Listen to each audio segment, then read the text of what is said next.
जय श्री राम मित्रों, ग्राम्य आयुर्वेद भवन में आपका स्वागत है। मैं आपका मित्र वैद्य पुष्पराज त्रिपाठी।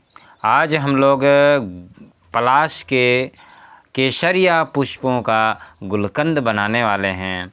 कैसे बनाया जाता है उसकी पूरी विधि आपको बताएंगे। क्या क्या इसके बेनिफिट होते हैं, क्या क्या इसके फ़ायदे होते हैं, वो भी आपको विस्तार में बताएंगे। डिटेल पे इस पर चर्चा होगी आज हमारी। तो जैसे कि आज हम लोग सवेरे ये पलाश के जो है पुष्प लेकर आए, सवेरे जंगल से हम लोग तोड़ के लाए। अब तोड़ के लाने के बाद क्या किया हमने, इसकी पंखुड़ियों को अलग किया। पंखुड़ियों को अलग करने के बाद इसकी धुलाई की गई। धोने के बाद जो है फिर इसको छाया में सुखाया गया ताकि इसका जो पानी है वो पूरी तरह से अलग हो जाए। अब जो है हम क्या कर रहे हैं कि जैसे कांच की बरनी है, तो कांच की बरनी में जो है ये पंखुड़ियों को एक एक करके जो है डाल रहे हैं। धुलाई इसलिए ज़रूरी है, हालांकि हम लोग तो पेड़ से सीधे तोड़ते हैं तो उसमें धूल धक्कड़ तो नहीं होती, लेकिन कुछ जो है इसमें कीड़े होते हैं। तो कीड़ों को दूर करने के लिए, जो छोटे छोटे कीड़े होते हैं, तो उसके लिए जो है इसमें हम लोग धुलाई कर देते हैं। हालांकि धोने से इसका कुछ अंश जो है निकल भी जाता है, इसका जो रंग है वो काफ़ी कुछ पानी के साथ निकल जाता है। तो जैसे क्या होता है कि ये जो है पंखुड़ी ली जाती है और इसको ऐसे पूरा जो है एक तह के रूप में बिछाया जाता है।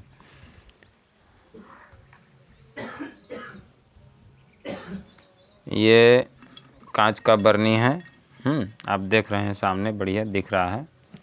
तो कांच की बरनी में बनाते हैं हम लोग, हर साल बनाते हैं और लगभग पिछले 7-8 सालों से इसको हम लोग बनाते आ रहे हैं। जब से हमने काम शुरू किया है तब से ही इसको बनाया जा रहा है। अब क्या किया हमने कि जो धागे वाली मिश्री है ना, उसको हमने क्या कर लिया है, पाउडर करके रखा था, तो इसको ऐसे धुरकते जा रहे हैं इसमें तह बाई तह करके। ये जो है, हालांकि कुछ विशेष मित्रों के ऑर्डर पर हम लोग शहद वाला भी गुलकंद बनाते हैं पलाश के पुष्पों का, ठीक है। तो ऐसे जो है आपका इसे तह बाई तह डालते जाएंगे। ये इसके बाद इसको 2-3 दिन के लिए जो है धूप में रखा जाता है। तो उससे क्या होता है कि ये जो है सूर्य की ऊष्मा में थोड़ा सा तैयार हो जाता है और फिर महीने भर के लिए इसको छांव में रख दिया जाता है, तो ये पूरी तरह से तैयार हो जाता है। अब आइए इस पर देखते हैं कि पलाश के पुष्पों का जो गुलकंद है उसके फ़ायदे क्या क्या होते हैं। तो सबसे पहले जान लें कि जो पलाश के पुष्पों का गुण है वह तो इसमें होता ही है। इसके साथ अगर हम देखें कि पलाश के गुलकंद का क्या बेनिफिट है, तो इसमें सबसे पहले तो ये पित्त शामक होता है।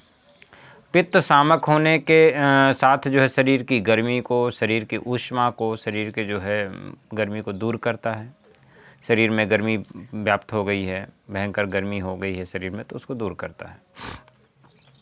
इसके साथ साथ जो है ये कब्ज नाशक भी है, यानी उदर रोग की समस्याओं को भी दूर करता है। कब्ज दूर हो गई तो सारी समस्याएं पेट की दूर हो जाती हैं।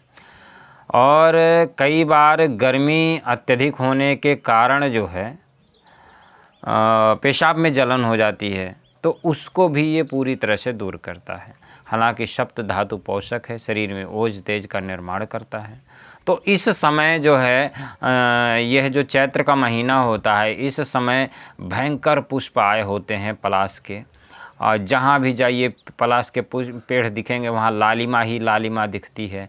ऐसा दिखता है मानो जंगल में आग ही आग लग गई हो, मतलब जिधर नज़र डालिए तो दिखता है कि एकदम आग लगी हो, पूरा लाल ही लाल दिखाई देता है। तो जिन मित्रों के क्षेत्र में पलाश के पुष्प हैं वे लोग इसके जो है गुलकंद का निर्माण करें और उसका सेवन करें। और ज़रूरी नहीं है कि बीमार होने के बाद आप औषधियों का सेवन करें, ज़रूरी ये है कि आप बीमार होने के पहले औषधि का सेवन करें, उसको दिनचर्या में ढालें ताकि बीमारी ही ना आए, और यही आयुर्वेद कहता है। तो आज के लिए इतना ही।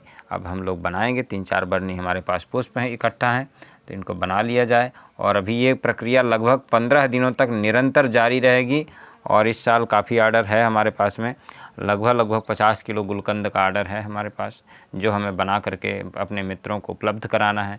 आप लोगों को अगर किसी को चाहिए तो आप ऑर्डर कर सकते हैं और ये आपको बना करके हम उपलब्ध कराएंगे। आज के लिए इतना ही। जय श्री राम।